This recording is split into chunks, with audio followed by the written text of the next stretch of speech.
జలసంధి తెరుచుకుంటుందన్న Trump Iran ఓడరేవుల దిగ్బంధం ఎత్తివేయాలని ఆదేశించారు. US నావికా దిగ్బంధనం కూడా తొలగించామని పేర్కొన్నారు. షిప్ల ఇంజిన్లు స్టార్ట్ చేయండి, హార్ముజ్ ద్వారా ఆయిల్ తరలించాలని ట్రంప్ ఆదేశించారు. శాంతి ఒప్పందానికి సహకరించిన అందరికీ అభినందనలు తెలియజేశారు.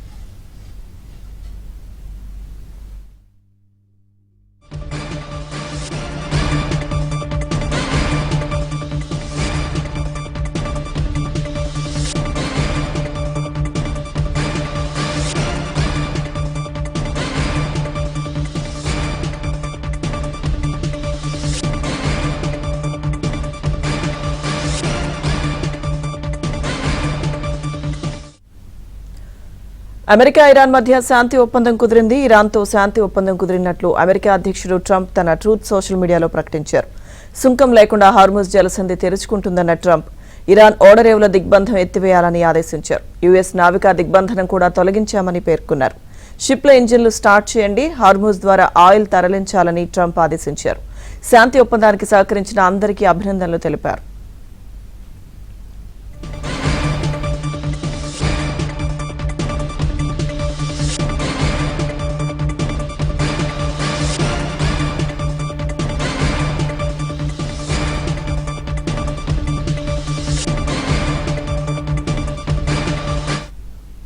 ఇరాన్తో శాంతి ఒప్పందం కుదిరినట్లుగా అమెరికా అధ్యక్షుడు ట్రంప్ ప్రకటించారు. పూర్తి సమాచారం మా ఢిల్లీ బ్యూరో చీఫ్ కృష్ణ అందిస్తారు. కృష్ణ.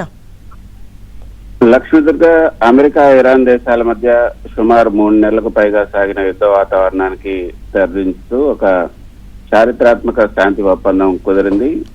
అమెరికా అధ్యక్షుడు ట్రంప్ ఈ చర్చలకు మధ్యవర్తిత్వం వహించినటువంటి పాకిస్తాన్ ప్రధాని షహబాజ్ షరీఫ్ ఈ విషయాన్ని అధికారికంగా ప్రకటించారు.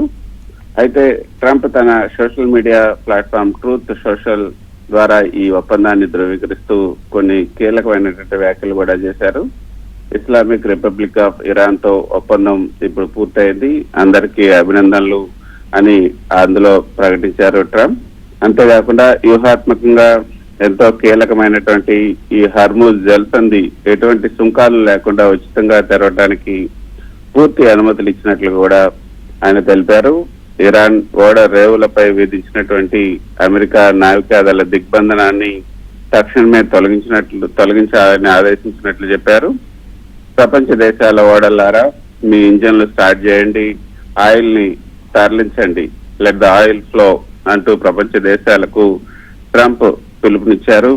అయితే లక్ష్మీదుర్గ పాకిస్తాన్ ఖతార్ ఈ 2 దేశాల మధ్యవర్తిత్వంతో ఈ యొక్క తాత్కాలిక ఒప్పందం కుదిరిందని చెప్పొచ్చు. లెబనాన్ తో సహా అన్ని ఫ్రంట్లలో సైనిక చర్యలను తక్షణమే అదేవిధంగా శాశ్వతంగా నిలిపివేయడానికి ఇరు పక్షాలు కూడా అంగీకరించాయి. వచ్చే శుక్రవారం అంటే 19వ తేదీన జూన్ 19వ తేదీన స్విట్జర్లాండ్ లో ఈ ఒప్పందం పైన ఇరు దేశాలు అధికారికంగా సంతకాలు చేయబోతున్నాయి. సంతకాల తర్వాత 60 రోజుల పాటు తదుపరి సాంకేతిక చర్చలు కూడా జరుగుతాయి. ఇందులో ఇరాన్ అణు కార్యక్రమం, అమెరికా ఆంక్షల శాశ్వత తొలగింపు వంటి అంశాలపై కూడా చర్చించే అవకాశం ఉంది. ఇరాన్ కి చెందినటువంటి సుమారు $12 బిలియన్ ఆస్తులను ఈ చర్చలు ప్రారంభం కావడానికి ముందే అమెరికా విడుదల చేసే అవకాశం అయితే ఉంది. అయితే మొత్తానికి ఈ యొక్క గ్లోబల్ ఎకానమీకి కొంత ఆయిల్ మార్కెట్ కి ఊరట లభించిందనే చెప్పొచ్చు. ఈ రోజు జరిగినటువంటి ఈ పరిణామాల వల్ల ప్రపంచ చమురు సరఫరాలో దాదాపు 20% వాటా హార్ముజ్ జలసంధి ద్వారానే సాగుతుంది. యుద్ధం కారణంగా ఇరాన్ దీన్ని మూసివేయడంతో ప్రపంచ వ్యాప్తంగా ఇంధన సంక్షోభం తలెత్తి ధరలు కూడా పెరిగాయి. ఇప్పుడు ఈ జలసంధి తెరుచుకోవడంతో అంతర్జాతీయ మార్కెట్ ముడి చమురు ధరలు తగ్గే అవకాశం అయితే ఉంది. ఇది భారతదేశం వంటి దిగుమతి దేశాలకు పెద్ద ఊరట అనే చెప్పొచ్చు. అయితే ట్రంప్ ఏదైతే ఒకవైపు ఇరాన్ ఒత్తిడిలోకి నెడుతూనే మరోవైపు చర్చల ద్వారా యుద్ధాన్ని ముగించారు. నవంబర్ ఎన్నికలు ఏదైతే తన రాజకీయ మైలేజ్ పరంగా ఇది ట్రంప్ కు ఒక పెద్ద అంతర్జాతీయ దౌత్య విజయంగా కూడా పరిశీలకులు అయితే చెప్తున్నారు. అయితే లక్ష్మీదుర్గ ఈ సుదీర్ఘ యుద్ధం అమెరికా ఆర్థిక ఆంక్షల వల్ల ఇరాన్ ఆర్థిక వ్యవస్థ అయితే తీవ్రంగా దెబ్బతింది. నిధుల విడుదల అదేవిధంగా చమురు విక్రయాలకు లభించే తాత్కాలిక మినహాయింపులు ఇరాన్ కి ప్రస్తుతం అత్యవసరం. అయితే ఈ ఇరాన్ రక్షణ వర్గాలు మాత్రం తాము అమెరికాను లొంగ తీసుకున్నట్లుగా అంతర్గతంగా అయితే ప్రచారం చేసుకుంటున్నాయి. ముఖ్యంగా ఈ ఒప్పందంలో ఏదైతే లెబనాన్ హిజ్బుల్లా ఫ్రంట్ లో కూడా కాల్పుల విరమణ ఉంటుందని మధ్యవర్తి దేశమైనటువంటి పాకిస్తాన్ చెప్తున్నప్పటికీ ఇజ్రాయెల్ ప్రధాని బెంజమిన్ నెతన్యాహు మాత్రం దీనికి తాము కట్టుబడి ఉండకపోవచ్చు అంటూ ట్రంప్ కు తెలిపినట్లుగా సమాచారం వస్తుంది. అయితే నిన్ననే బీరుట్ పై ఇజ్రాయెల్ జరిపినటువంటి వైమానిక దాడుల వల్ల కూడా ట్రంప్ తీవ్ర అసంతృప్తి వ్యక్తం చేస్తూ డీల్ ను పాడు చేయొద్దంటూ హెచ్చరించినట్లుగా కూడా మనకు వార్తలు వస్తూ ఉన్నాయి. ప్రస్తుతం అయితే స్విట్జర్లాండ్ లో శుక్రవారం జరగబోయే అధికారిక సంతకాల కార్యక్రమానికి ముందు ఈ ఫ్రీ ఇంప్లిమెంటేషన్ అంటే అమలుకు ముందస్తు ఇంప్లిమెంటేషన్ ఏదైతే ఉందో ఈ ఫ్రీ ఇంప్లిమెంటేషన్ చర్చలు జరపడానికి ఇరు దేశాల ప్రతినిధులు సిద్ధమవుతున్నారు. ఈలోపు హర్మూజ్ జలసంధిలో అమర్చినటువంటి మైన్లను తొలగించే ప్రక్రియను ఇరాన్ ప్రారంభించబోతోంది. అయితే మొత్తానికి లక్ష్మీధర్గా అమెరికా ఇరాన్ దేశాల మధ్య గత కొన్ని నెలలుగా సాగినటువంటి ఉద్రిక్తతలు, నావిక దిగ్బంధనాలు, యుద్ధ వాతావరణం ఎట్టకేలకు ఈ రోజు ఏదైతే చారిత్రాత్మక శాంతి ఒప్పందంతో ముగింపు దశకు చేరుకున్నాయని చెప్పొచ్చు. ఈ జలసంధి వ్యూహాత్మక హార్మూజ్ జలసంధి పునరుద్ధరణ, నావికా దిగ్బంధనాల ఎత్తివేత గ్లోబల్ మార్కెట్ కి అయితే ఊరట ఇచ్చినప్పటికీ కూడా ఈ సంక్షోభం కేవలం ఒక ప్రాంతీయ వివాదంగా మిగిలిపోలేదు. 21వ శతాబ్దంలో అంతర్జాతీయ దౌత్యం, ఆర్థిక వ్యవస్థ, భౌగోళిక రాజకీయాలు ఎంత బలహీనమైనటువంటి పునాదులపై ఉన్నాయో ఈ యుద్ధ వాతావరణం ప్రపంచ దేశాలకైతే ఒక స్పష్టమైనటువంటి పాఠాలను నేర్పిందనే చెప్పొచ్చు. ప్రపంచ ముడి చమురు సరఫరాలో దాదాపు 20% పైగా ఇందా చెప్పినట్లుగా ఈ హర్మూజ్ జలసంధి నుంచే మొత్తం రవాణా అవుతుంది.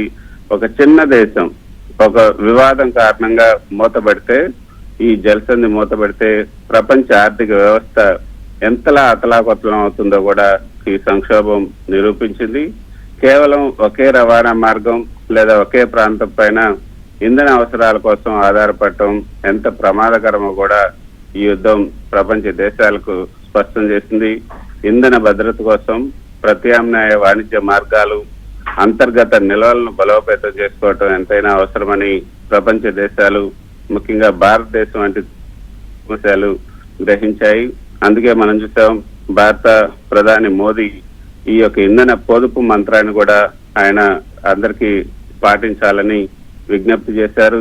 బంగారాన్ని కొనుగోలు చేయొద్దని కూడా ఆయన ఒక పిలుపిచ్చారు. దాంతో 70% మేరకు బంగారం యొక్క కొనుగోళ్లు అయితే తగ్గాయని చెప్పొచ్చు. మొత్తానికైతే డొనాల్డ్ ట్రంప్ అనుసరించినటువంటి వ్యూహం అంతర్జాతీయ దౌత్యంలో ఒక కొత్త పాఠాన్ని చూపింది. ఇరాన్ పైన తీవ్రమైనటువంటి ఆర్థిక ఆంక్షలు విధించడం, నావికా దిగ్బంధంతో ఊపిరాడకుండా చేయడం ఒకవైపు చేస్తూనే మరోవైపు ఈ చర్చలు చేశారు.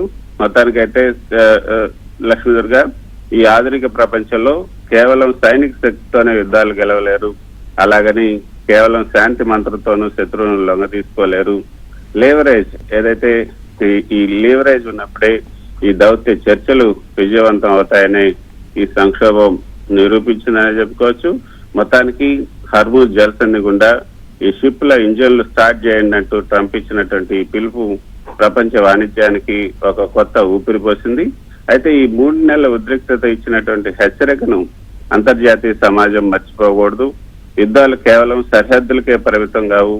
గ్లోబలైజ్డ్ ప్రపంచంలో వాటి ప్రభావం ప్రతి ఒక్కరి ఇంటి పైన కూడా పడుతుంది. మన వంటగది వరకు కూడా వచ్చింది, మనం చూసాం.